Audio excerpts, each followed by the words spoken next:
What's up, everybody? Welcome back to another episode of the Ben Thomas Show. Thanks for coming back. Guys, I'm feeling a disturbance in the force because Hot Toys, of course, is leaking my wallet dry of all of the cool shit they're about to announce this week. I know it 100% of the way because Star Wars May the 4th is coming, and we've all been anticipating this. Tonight, we've seen not one, not two, not three, not four, but 5 announcements already. That's gonna be wild. So guys, let's talk about it. Stick around if you like the video, hit the like button, smash the subscribe if you're new to the Ben Thomas Show, and let's get into it. I want you to tell all your friends about me. What are you? I'm Ben Thomas. Go time! Here we go, here we go, here we go.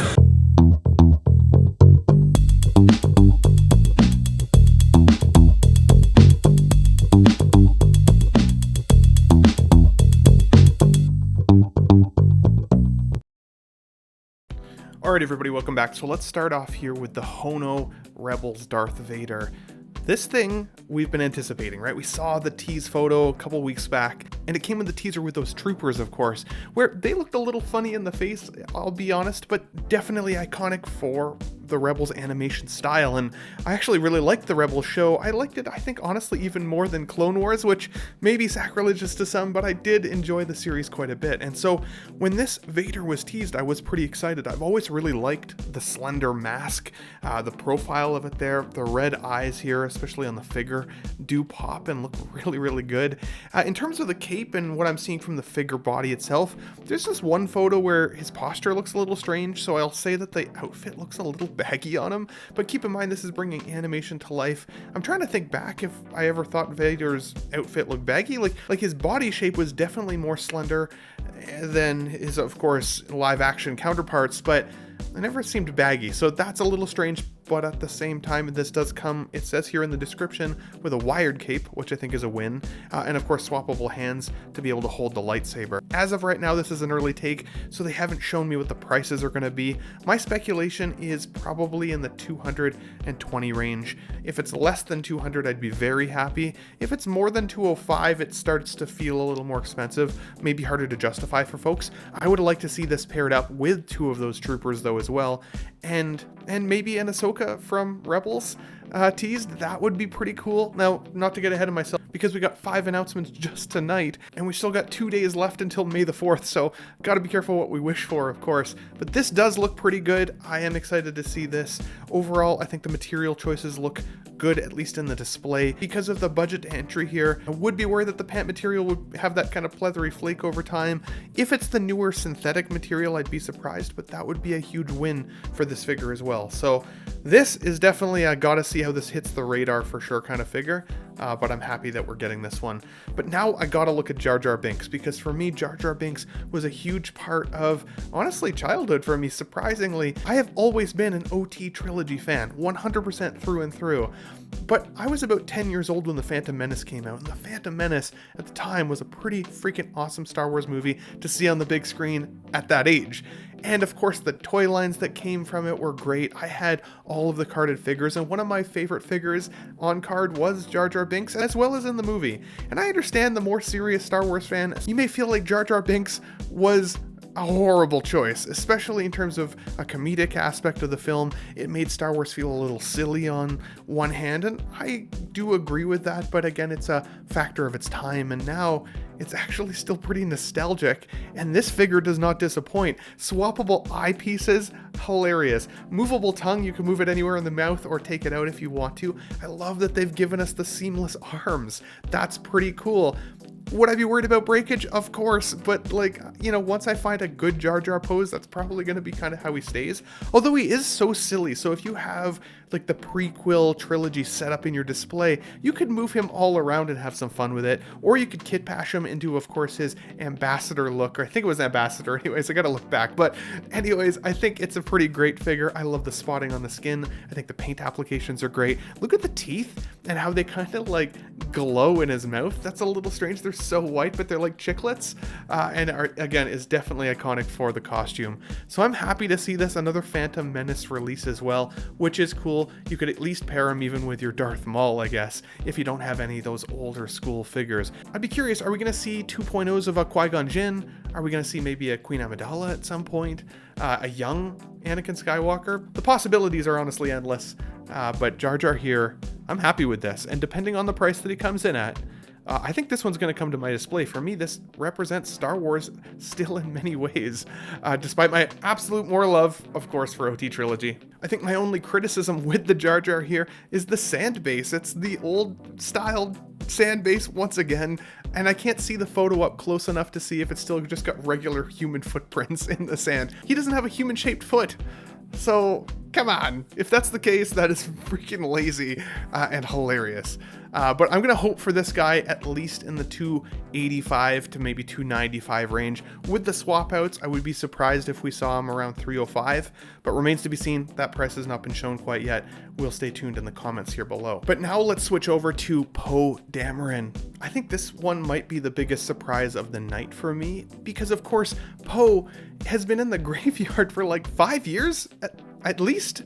And we've been asking for him for the longest time, especially when we saw Oscar Isaac's head sculpt paired with the new Moon Knight 2.0 figure. I think everybody at the time was like, okay, the likeness rights are there. Give the man a Poe Dameron. He's a Star Wars fan. He's just a nerd fan. He's a Hot Toys collector. Like, come on, it's time. And here it is, and it does not disappoint. I think this definitely captures Oscar Isaac in the sculpt. I think they've done a great job here.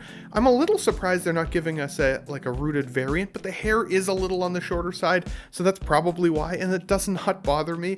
I've got a little bit of the rooted hair fatigue lately, unless it's like a character that feels like it absolutely needs it, even if it's available. I still think I'm going to stick to sculpted more often, because I think it captures it well here. I do think that the sculpting could be painted a little bit better if I'm being nitpicky, but that's about it.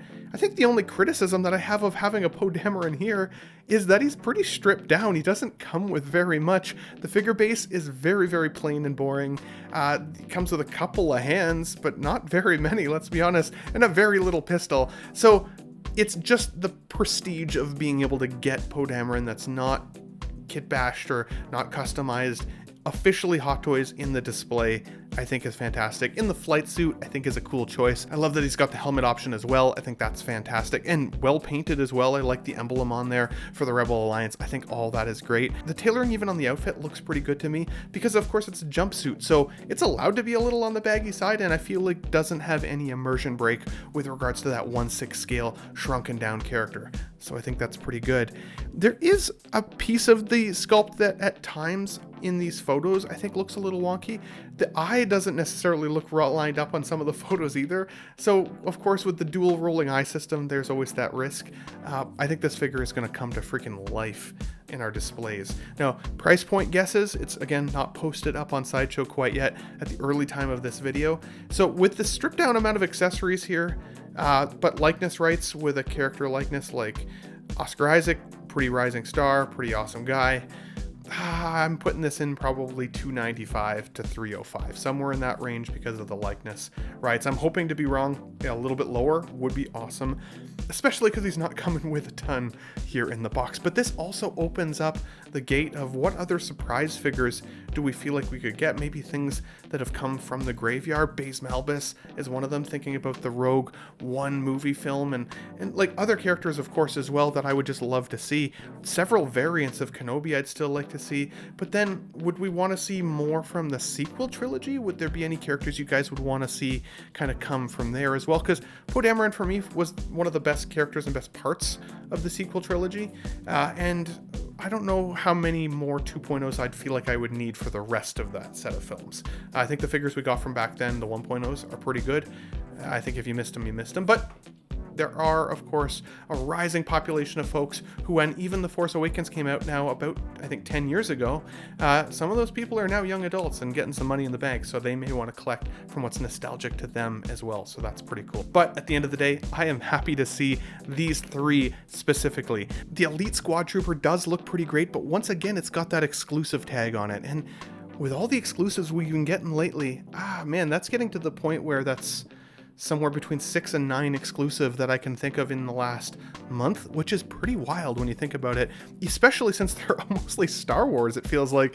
And so, yeah, I don't love the race for these, but I've always said that I wish troopers were not necessarily limited. Maybe that's a big ask, because keep in mind, warehouse stocking costs money, right? So these need to sell or they need to move on, and I understand that from a business perspective, but from a collecting perspective, I love the idea of trooper like builds, right? I love the idea of creating that assembly of troopers. And when things are exclusive on the trooper side, it feels like that kind of sucks. I would love to see multiples in people's collections if that was something they wanted to do for the display. The paint application here looks pretty interesting. He looks like so weathered that it's purposeful. So I don't think it's weathering. I think it's more of a patterning in the actual outfit that makes him look almost ashy, which is kind of cool. The Gatling gun is pretty cool there as well.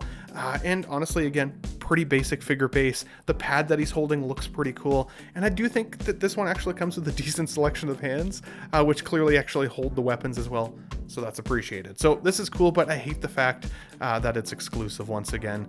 And then again, another exclusive with the Clone Commander boss.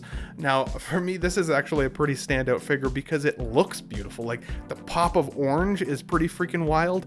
Again, same complaint I have with regards to exclusive troopers. If you guys are trooper builders, this might be one that you've been waiting on, and now there's that stress of trying to get it in the basket.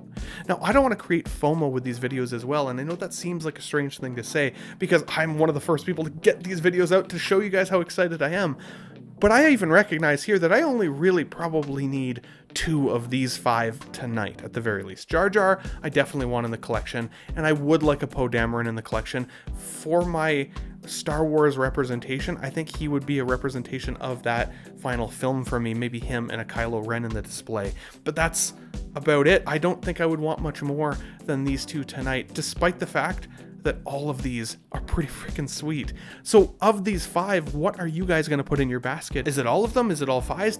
Is it all 5? Does it depend on the price point? Keep in mind, tariffs are now a thing, so we got to be worried about getting those extra charges there kind of at the end of the day, and those may be fluctuating, so that's something to factor into our budgeting. I know for me, because I do buy quite a few figures a year, I'm starting to add up how much those tariffs may actually detract from another collectible down the line, which does suck, of course, at the end of the day. So I'd be curious, has your buying behavior changed, especially when it comes to this? We also have a few more days left, so we're going to do a Let's Get Nuts this Sunday. Come by for the May the 4th show on Let's Get Nuts. We're going to talk all about Star Wars, and I bet by then we're going to have even more to talk about. Stay tuned for the video to be posted up on the channel. But guys, if you liked today's video, would love it if you hit the like button, smash the subscribe if you're new to the Ben Thomas Show. Let me know what your selection of these 5 are tonight. If it's all of them, you are a wild man, sir, but I respect you. Enjoy your evening, everybody. Thanks for watching. Wow, what a great audience. Be sure to subscribe to my channel if you haven't already, because subscribing makes you feel good. Where shall I go? What shall I do? Frankly, my dear, I don't give a damn. It's gone. It's all gone.